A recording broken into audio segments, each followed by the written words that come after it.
bojone iki moro kok Sarah karo Hajar Rodiyah. Semuanya akan diuji, termasuk ujian para nabi itu adalah ujian anak. Tapi juga ada nabi yang kemudian justru keberadaannya menjadi ujian bagi orang tua. Siapa anak yang dimaksud? Nabi Musa alaihissalam.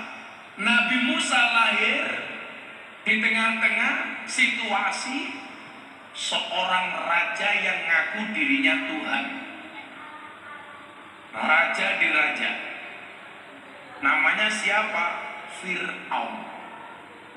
Fir'aun ini kategori raja yang tidak pernah susah, seneng terus, punya uang terus, gak pernah punya utang. Seneng terus, gak pernah susah. Jadi kalau ada orang peterongan, kadang-kadang seneng, kadang-kadang susah, itu lumrah. Yang saya curiga justru kalau ada orang peterongan, seneng terus, gak pernah susah, punya uang terus, gak pernah punya utang. Saya curiga jangan-jangan cucunya Fir'aun. Iki apa toh kok semprit-semprit ini? Oh, ibu bupati. Tepuk tangan untuk ibu bupati. Kami enggak ibu. Oh, kami enggak ibu. Gimana? Sementing sehat. Nabi Musa lahir di tengah kondisi di mana negara saat itu dikuasai oleh orang yang sangat zalim. Tidak hanya menasbihkan dirinya sebagai seorang raja, tapi juga menganggap dirinya Tuhan. Begitu Nabi Musa lahir, ibunya galau. Karena Fir'aun punya peraturan, barang siapa mempunyai bayi lahir dengan jenis kelamin laki-laki harus dibunuh. Peraturan ini berangkat dari bisikan dukun kepada Fir'aun. Dipelihara pasti ketahuan sama Fir'aun dibunuh, tidak dipelihara bagaimana seorang anak. Akhirnya apa? Bayi Musa dihanyutkan di sungai, mendarat di belakang kerajaan Fir'aun. Siapa yang menemukan bayi Musa? Istrinya Fir'aun. Namanya siapa? Siti Asiyah. Siti Asiyah ini wali perempuan. Jadi walaupun dia statusnya istrinya Fir'aun, Siti Aisyah itu tidak pernah dikumpuli sama Fir'aun. Kenapa? Karena jam malam di saat Siti Asiyah mau dikumpuli sama Fir'aun, Allah menggantikan posisi Siti Asiyah dengan setan yang diwujudkan seperti Siti Asiyah. Jadi yang dikeloni sama Fir'aun itu bukan Siti Asiyah, tapi setan yang diserupakan seperti Siti Asiyah. Karena Siti Asiyah itu wali. Dalam Al-Quran itu ada 4 macam tipe keluarga. Yang pertama tipe keluarga Nabi Nuh, karakternya suaminya soleh, istrinya nakal. Yang nomor 2 tipe keluarga Fir'aun, suaminya nakal, istrinya soleh. Yang ketiga tipe keluarga Abu Lahab, suaminya nakal, istrinya nakal. Yang keempat tipe keluarga Ibrahim, suaminya soleh, istrinya solehah. Artinya anak itu bisa hadir di muka bumi karena sebagai amanah. Tapi juga jangan lupa orang tua bahwa anak itu kadang-kadang hadir sebagai sebuah ujian. Maka karena sebagai ujian kadang-kadang apa? Ada orang tua yang khawatir dengan masa depan anak. Sampai Al-Quran mengatakan apa? Wala taqtulu auladakum khasyata imlaq. Jangan pernah kamu bunuh anakmu karena kamu takut gak bisa menghidupi anakmu. Maka jangan kaget mas anak itu kadang-kadang yo nyenengke, kadang-kadang yo nganyelke. Sehingga apa kadang-kadang anak kalau sudah punya kemauan orang tua tidak bisa menolak. Betul? Coba ini pengajian ngundang Gus Miftah, kemauan Pak Nanang apa kemauan anak? Tabla di delok kosong gayane melu-melu nggawa tongkat iki ya. Kayak kira ya. Kurangnya baru 1. Enggak pakai kacamata hitam. Panggilan kamu apa, Nak? Betul, kita pikir tigan. Namanya keren, Bu. Beretikan. Wala taqtulu auladakum khasyata imlaq. Persoalannya adalah ketika kita memahami manusia, kita diingatkan oleh Allah bagaimana kita memperlakukan seorang anak. Allah sampaikan dalam Al-Quran, wala yakhshal ladzina law taraku min khalfihim dzurriyyatan dhi'afan. Hendaklah seseorang itu khawatir ketika memiliki generasi yang lemah. Lemah itu tidak hanya lemah ekonominya, tapi juga lemah imannya, lemah tauhidnya. Maka ketika Nabi Yakub mau meninggal, apa dia sampaikan kepada anaknya? Am kuntum syuhada'a id hadara Yaqubal maut id qala li banihi ma ta'buduna min ba'di. Namanya Isa.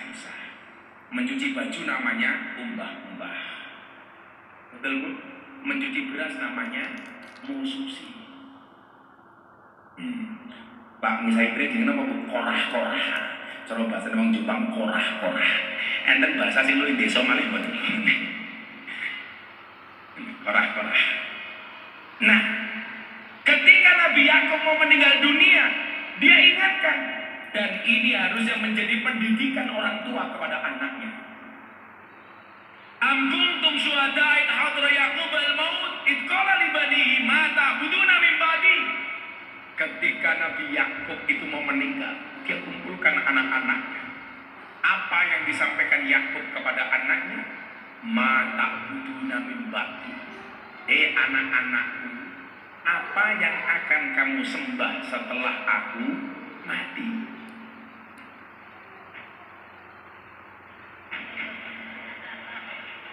Untung cah cilik. Kowe jujur wae kene ya apa? Orang tua ketika mau meninggal, seharusnya yang ditanyakan kepada anak itu adalah, "Nak, apa yang akan kamu sembah setelah aku mati?" Tapi kenyataannya kita hari ini tidak. Begitu bapak ibunya mau mati, galaunya bukan masalah apa yang akan disembah. Anakku 4, rumahku baru 1. Seharusnya punya rumah satu. Yang dipikir apa? Anakku banyak tapi belum bisa mencukupi mereka. Bagaimana dengan hidup mereka? Ini salah.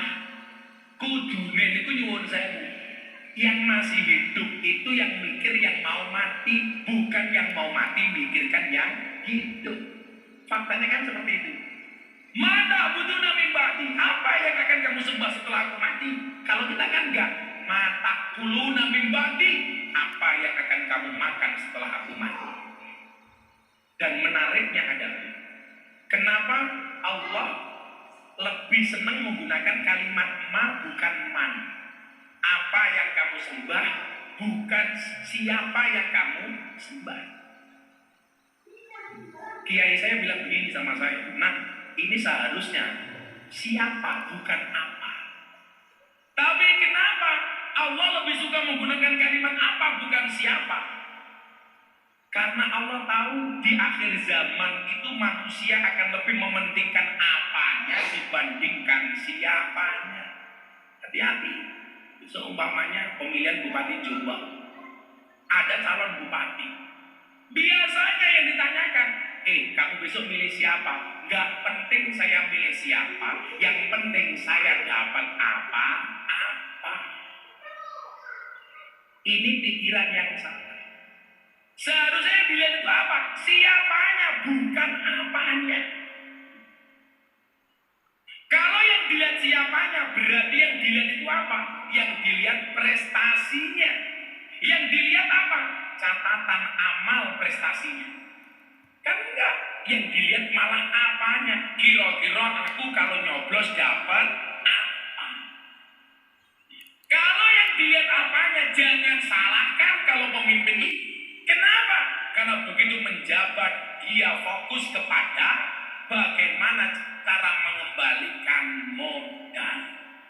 Itulah kenapa lurah-lurah pada demo di Jakarta minta perpanjangan masa jabatan 6 tahun menjadi 9 tahun.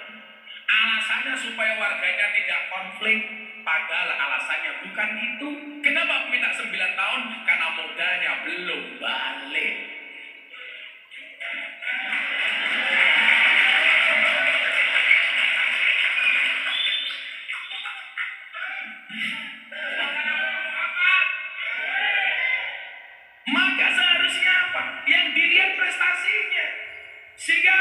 kayak Bumun ini umpamanya mau maju lagi. Itu yang dipikir bagaimana saya berprestasi, bukan bagaimana saya menyiapkan amplop. Kalau Bumun Jinda suruh ngamplop itu sak Jombang, duitnya sopo. Kalau jadi pejabat niatnya mau kaya, nggak mungkin dia kaya. Kenapa? Karena jadi pejabat itu pengabdian. Kalau niatnya mau kaya terjadi apa? Korupsi. Seperti menteri, dihormati. Turun dari mobil bukakan pintu, naik mobil bukakan pintu, masuk toilet jaga pintu. Tahu-tahu maling uangnya rakyat, diborgol sama jaksa agung. Makan uang rakyat 8 triliun. Maka salah kita di mana? Selalu saja kita melihat mana, bukan mannya. Pemilihan apapun seharusnya dilihat itu pak profilingnya, bukan apa yang dia punya. Makanya terjadi apa? Kayak di Semarang, nyalon DPR RI, bikin amplop 80.000 amplop, satu amplop 20.000 untuk nyuap rakyat supaya dipilih. Ketangkap sama KPK. Coba Anda bayangkan, untuk nyalon DPR RI 80.000 amplop dikali 20.000 itu sama berapa miliar? 16 miliar. Padahal gajinya 5 tahun cuma 5 miliar. Maka banyak DPR yang akhirnya korupsi untuk mengembalikan modal kekayaan. Rakyat jadi mikir itu uangnya dari mana. Betul?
korupsi.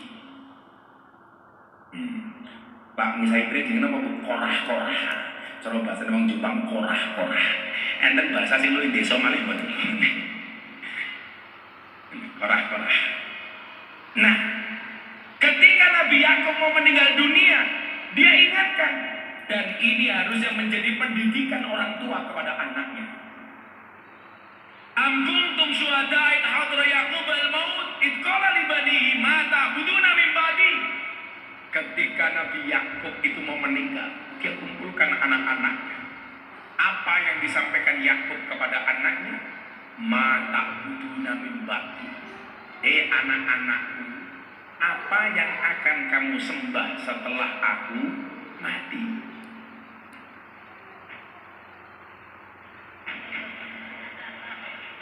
Untung cah cilik. Kowe jujur wae kene ya apa?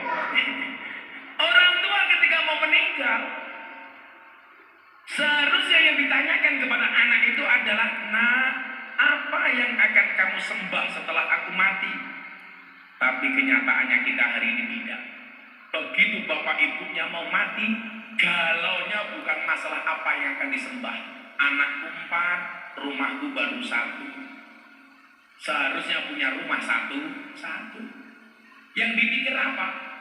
Anakku banyak tapi belum bisa mencukupi mereka. Bagaimana dengan hidup mereka? Ini salah. Kudune niku nyuwun sewu. Yang masih hidup itu yang mikir yang mau mati, bukan yang mau mati mikirkan yang hidup. Faktanya kan seperti itu. Mata buduna min ba'di. Apa yang akan kamu sembah setelah aku mati? Kalau kita kan enggak. Mata kuluna min ba'di. Apa yang akan kamu makan setelah aku mati? Dan menariknya adalah, kenapa Allah lebih senang menggunakan kalimat ma bukan man?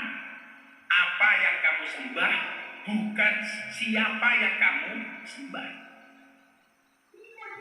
Kiai saya bilang begini sama saya, "Nah, ini seharusnya siapa bukan apa." Tapi kenapa Allah lebih suka menggunakan kalimat apa bukan siapa?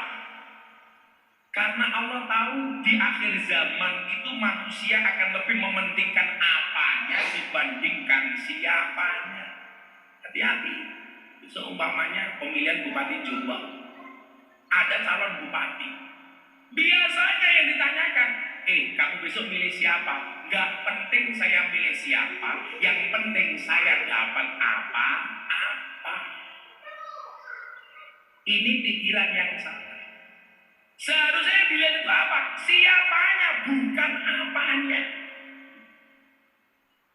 Kalau yang dilihat siapanya, berarti yang dilihat itu apa? Yang dilihat prestasinya.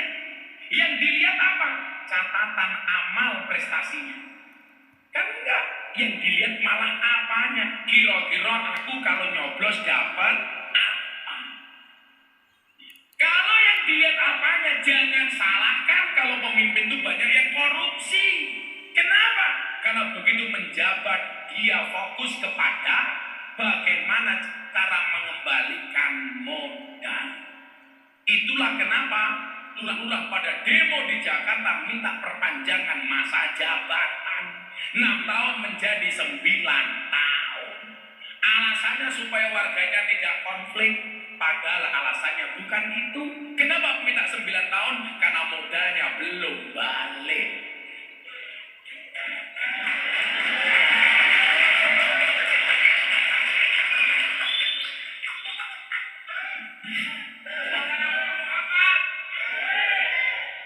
Maka seharusnya apa? Yang dilihat prestasinya. Sehingga apa? Kayak Bu Mun ini umpamanya mau maju lagi.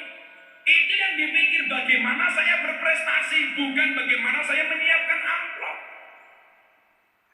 Kalau Bu Munjida suruh ngamplop itu sak Jombang, duitnya sopo. Kalau jadi pejabat niatnya mau kaya, nggak mungkin dia kaya. Kenapa? Karena jadi pejabat itu pengabdian.